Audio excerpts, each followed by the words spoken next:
وإذ ابتلى إبراهيم ربه بكلمات فأتمهن قال إني جاعلك للناس إماما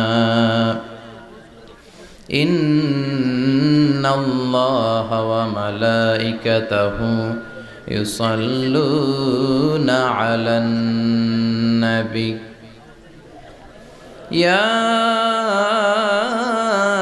أيها الذين آمنوا صلوا عليه وسلموا تسليما اللهم صل على محمد وعلى آل محمد كما صليت على إبراهيم وعلى آل إبراهيم إنك حميد مجيد اللهم بارك على محمد وعلى آل محمد كما باركت على إبراهيم وعلى آل إبراهيم إنك حميد مجيد সকল প্রশংসার মালিক কে? আল্লাহ। সকল ক্ষমতার উৎস কে? আল্লাহ। কেউ যেটা পারে না পারে কে? আল্লাহ। কেউ যেটা দেখে না দেখে কে? আল্লাহ। কেউ যেটা শোনে না শোনে কে? আল্লাহ। সে আল্লাহর জন্য আমরা সবাই পড়ছি আলহামদুলিল্লাহ।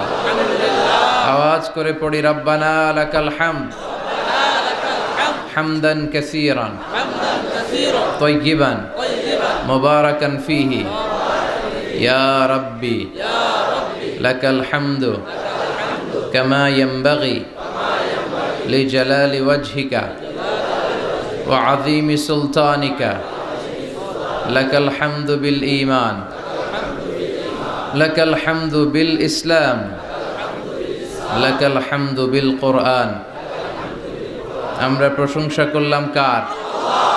সব সময় প্রশংসা করতে হবে কার? আল্লাহ। খাওয়ার সময় আল্লাহ, ঘুমানোর সময় আল্লাহ, টিভি দেখার সময়। টিভি দেখেন না আপনারা? দেখেন না কেউ? কেন দেখেন না? টিভিতে ভালো ভালো প্রোগ্রামগুলো দেখা যাবে, ঠিক কি না? আসলে টিভির কোনো দোষ নাই। টিভিতে যদি ইসলামিক প্রোগ্রাম দেখেন ওটাতে সওয়াব আছে না নাই? আপনি খারাপ প্রোগ্রাম দেখলে যেমনি আপনার আমলনামাতে গুনাহ লেখা হবে, অন দ্য কন্ট্রারি তার বিপরীতে আপনি ভালো প্রোগ্রাম দেখলে আপনার আমলনামায় সওয়াব দিবে কে? আল্লাহ। একই ছুরি দিয়ে ডাকাত মানুষ মারে, আর ওই একই ছুরি দিয়ে ডাক্তার অপারেশন করে রোগী বাঁচায়। এজন্য ছুরির কোনো দোষ নাই, দোষ হচ্ছে ওই ছুরিটাকে কোন কাজে ব্যবহার করা হচ্ছে। টেলিভিশনের কোনো দোষ নাই, টেলিভিশনে আমরা লাইভ প্রোগ্রাম দেখি না?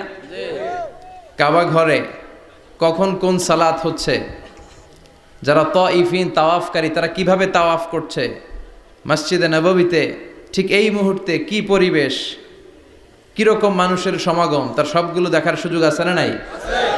ওখান থেকে যদি আপনি তেলাওয়াত শোনেন আপনার উপর রহমত নাজিল করবে কে? আল্লাহ। কিন্তু আপনি যদি অশ্লীল ভিডিও দেখেন, নাচ দেখেন, গান দেখেন, গুনাহ আছে না নাই? তার মানে টিভি দেখাতে কোনো দোষ নাই, দোষ হচ্ছে আপনি কি দেখছেন সেই প্রশ্নে। চিল্লায় বলেন ঠিক কিনা? এজন্য আমাদের যাদের ঘরে টিভি আছে আমরা যেন ভালো ভালো প্রোগ্রামগুলো দেখি। ডিশ লাইন আছে না অনেকের, মনিটরিং করতে হবে। যারা ডিশের ব্যবসা করে এদেরকে বলে দিতে হবে যে সব চ্যানেল আমি দেখতে চাই না, সব চ্যানেল আমি দেখতে চাই না। টাকা দিয়ে কিনি তাই বলে সব চ্যানেল দেখবে এমনটা নয়। টাকা দিয়ে কিনেন বলে কলার সাথে কলার ছোলাও খান নাকি আপনারা? কথা কন। টাকা দিয়ে কিনি বলে বাদামের সাথে বাদামের খোসাও খাই, ওইটা কিন্তু ঠিকই খোসা ফেলে দেই তারপর বাদামটা খাই, ছোলা ফেলে দেই তারপর কলাটা খাই। তো টাকা দিয়ে ডিশ কিনি বিদায় সব দেখা যাবে না। ছেলে মেয়েগুলো কোন চ্যানেলগুলো দেখতে পারবে, কোন চ্যানেল দেখা যাবে না, এটা আপনি বেঁধে দিবেন। কারণ আপনার জন্য পুরো ফ্যামিলির প্রত্যেকটা মেম্বার্স কি করছে না করছে সবটা আমানত। আমানতের বাইরে কেউ না। যিনি মসজিদের ইমাম, মসজিদের সব দায় দায়িত্ব তার কাঁধে আমানত। যিনি ঘরের ইমাম, আর রিজাল